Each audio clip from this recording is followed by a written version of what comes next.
Por exemplo, vamos ali, vou jogar pra você aqui agora as minhas insatisfações de coisas que o PT deveria ter feito em sendo o PT, né, no sentido... O monarca veio de vermelho. Ah, de sacanagem. De sacanagem. Só de sacanagem. Só pra me enganar. Sim, eu acho, mas é que eu não tô nem pra usar vermelho PT, eu não tenho nada, eu não sou esse cara radical, tá ligado? Mas tipo... Eu tô vendo que não. Por que que a maconha não tá legalizada? É uma pauta de vocês. Eu acredito que deveria ser, pelo menos. Faz todo sentido. Porque a maconha foi algo político, ser usado político pra submeter. Mesmo aquela coisa da escravidão. Você aprova uma lei que só o alfabeto pode votar. Analfabeto. Alfabetizado pode votar. Tá. E aí nos Estados Unidos aconteceu a mesma coisa. Tu pegava... o que a comunidade tá usando? Maconha. Na comunidade negra. Que ela tá dando maconha. Vamos fazer o quê? Vamos proibir maconha? Porque aí nós temos uma desculpa pra proibir a comunidade. É muito recente a proibição da maconha. É. Então, isso é uma pauta que, pô, em teoria máxima... Estourou assim, nos Estados Unidos lá, foi o gatilho pra uma porrada de coisa. Né? E a gente meio que copiou essa... Acho que é um pouco anterior à lei seca. Não é muito anterior à lei seca. E por que a proibição da maconha? Ela é um pouco anterior à lei seca. A lei seca caiu e essa não. Então por que o PT não batalhou nesse sentido, por exemplo? Porque uma das frustrações do gordinho médio do Brasil é que, porra, o PT fala que tem essas pautas de esquerda, mas milhares de pautas de esquerda que são muito importantes, ele não deu... Não lutou, tá ligado? Tipo, ele lutou nessa questão da maconha. Na época, a Dilma deu isenção de impostos pras maiores empresas do mundo, do Brasil, tá ligado? Então, tipo, é meio... Você fala, porra, mano, fala uma coisa... É legal, mas e aí? Eu quero fumar maconha. Eu não posso nem fumar no meu programa minha maconha sem ter que ir lá na polícia, literalmente. Falar com o delegado, responder, dar depoimento. É a situação do meu país agora. Você sabe, tem uma... Primeiro assim, você escolhe as brigas que você vai comprar. Né? E você escolhe com base na tradição que você veio. Né? O que é o Lula? O Lula é um trabalhador, torneiro mecânico, né? Fez curso de torneiro mecânico no Senai, conseguiu um emprego legal, progrediu, que era um bom operário, se tornou uma liderança sindical depois, e aí vocês conhecem a história. A cabeça do Lula é uma cabeça muito do cara que veio do Nordeste com fome, muito. O Lula, eu diria para você que são 3 coisas que marcam muito a formação do Lula. Na minha visão, pode ser que ele ouça isso aqui e fale, porra, você não entendeu nada, né? Porque é ele que tem que dizer dele, mas como eu vejo o Lula com 3 coisas que marcaram a vida dele. A fome, a vinda com a mãe, os irmãos, sem pai, o caramba, né? Do Nordeste, pau de arara, vender amendoim, engraxar sapato, essas coisas, marcou. 2, o fato de não ter estudado, era uma coisa... doída para ele, não ter estudado. 3, o avanço do movimento sindical. A luta dos trabalhadores no movimento sindical. O fato de que a luta permite dividir melhor o produto, o resultado da produção. Eu diria para você que o Lula tem essas 3 coisas muito na cabeça dele, que é a história de vida dele. Veja você que para cada uma dessas angústias, vamos dizer assim, ele fez as maiores ações do governo dele. Combater a fome, ninguém deixar de comer, abrir a porta da educação para o pobre, sobretudo no nível superior, que ele gostaria de ser economista e não é, e que o trabalhador tivesse dignidade no emprego, recebesse um salário mais digno. E no governo dele, todo ano, o trabalhador avançava um pouquinho umas casas e podia comprar mais, podia viver melhor. É o tal da picanha com a cerveja que ele brinca, né? Uhum. É a vida dele. Ou seja, se ele fosse maconheiro, a maconha estaria liberada. O que eu quero dizer é o seguinte, por que é importante você ser um democrata? Porque você vai se reger muito pela tua história de vida. E por que eu disse para você que era importante um pobre chegar ao poder, muitas vezes? Porque ele carrega com ele uma história de vida que às vezes o rico não tem. Sobretudo o herdeiro. A gente falava aqui de herança agora há pouco, né? Sim, porque o herdeiro não teve que ficar rico. Né? O herdeiro é um caso à parte, porque um self-made man, eu concordo com você, meu pai era um self-made man, acabei de falar. Era um cara que plantava trigo e grão de bico no Líbano e veio aqui ser comerciante na 25 de março. Ele foi considerado, entre aspas, um cara rico, pô. Um cara que só se vestia de cromo alemão, sapato de cromo alemão, terno de casemira inglesa, a melhor tricoline. Meu pai era um cara da roça, elegantíssimo. Você olhava pro cara, parecia um lord inglês. Self-made man. Viveu a vida dele. Curtia bons restaurantes, ganhou, pagava os seus impostos e ganhava dinheiro e tudo bem. Gostava, entendeu? Vamos contar. Mas você leva pro governo a tua realidade, a tua vida. O meu pai adorava o campo. Por quê? Porque até os 24 anos ele pisou na terra, porra. Era a vida dele, a terra. O meu pai, a gente tinha família no interior, todas as férias a gente passava no interior de São Paulo. Por quê? Porque ele via lá, ele ia pra fazenda dos meus tios. Ver o café crescer, ver a laranja crescer, ver a cana crescer, ver o gado engordar. A vida dele.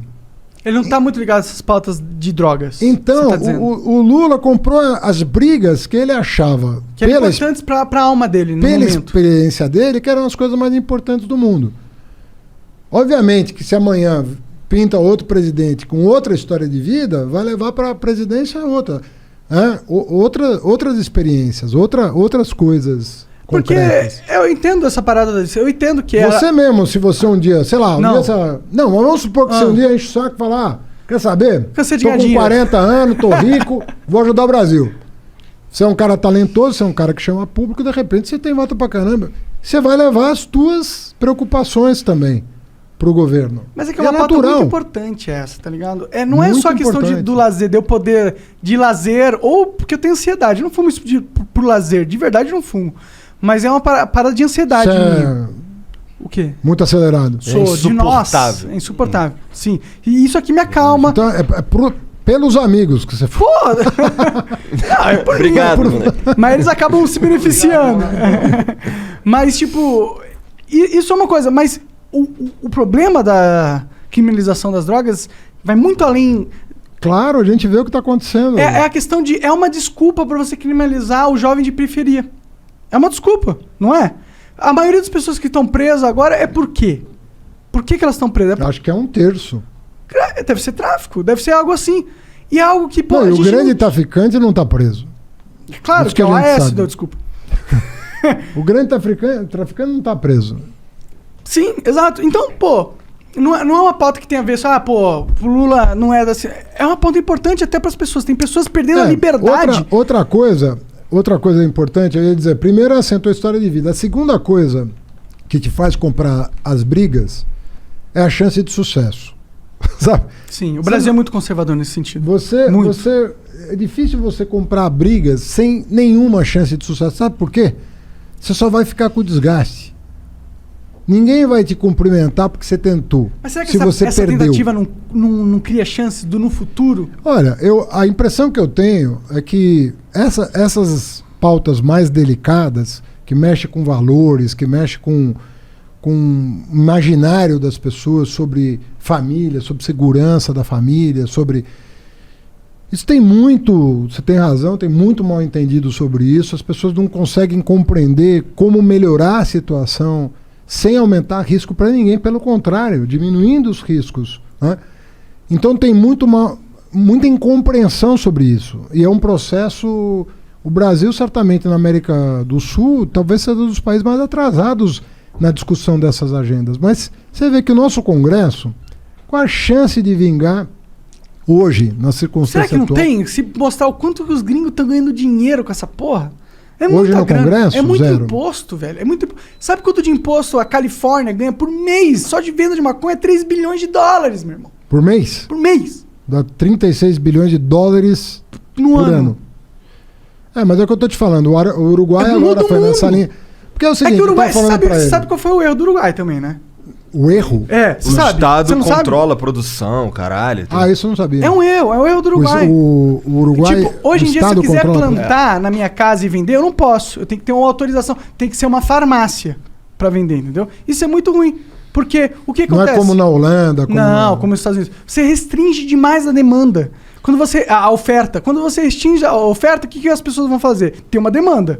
Se a oferta legal não supre a demanda, a demanda vai comprar ilegalmente. Você sabe que teve uma lei em 2006 que queria flexibilizar o lance do porte, né? Do cara com baseado não ser preso.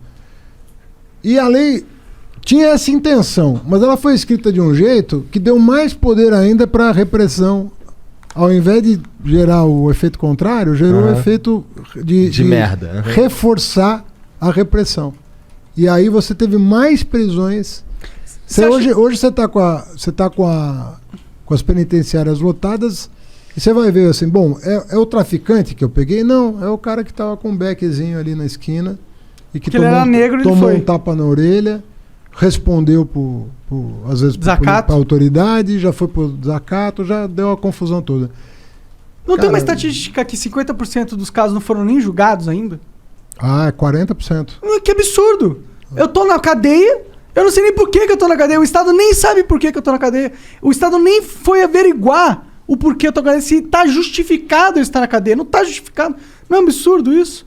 E a guerra contra as drogas é um grande combustível dessa parada, entendeu? Imenso. Mas... Não, tem muita coisa. Agora, é fruto também de amadurecimento da sociedade. A sociedade brasileira é muito conservadora, né?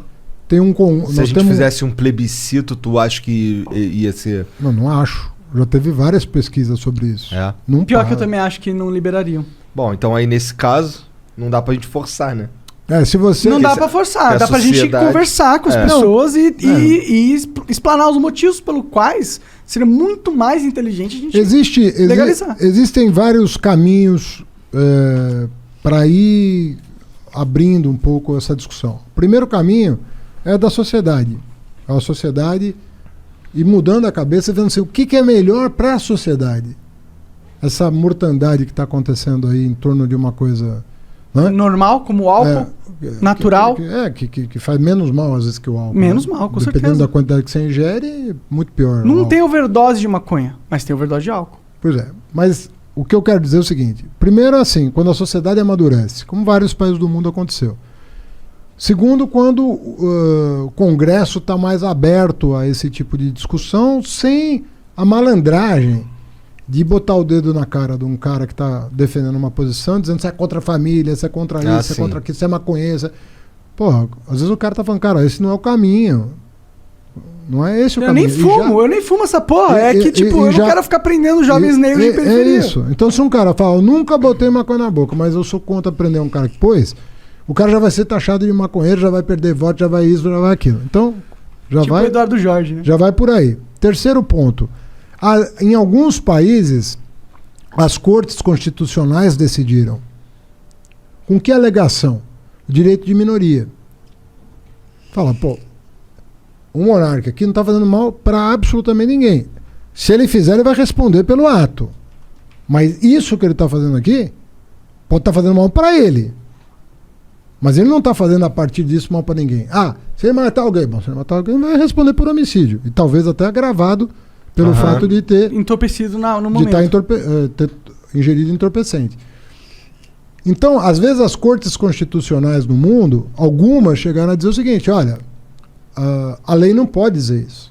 Eu não posso... Porque o direito individual desse cidadão que não está fazendo mal para ninguém, ele não pode... se ele fizer mal, é outro departamento. Ele vai responder pelos atos dele. Mais do que justo. Entendeu? Então, que é como é o caso da bebida, então a humanidade está buscando os caminhos, porque você está falando de séculos de repressão, opressão.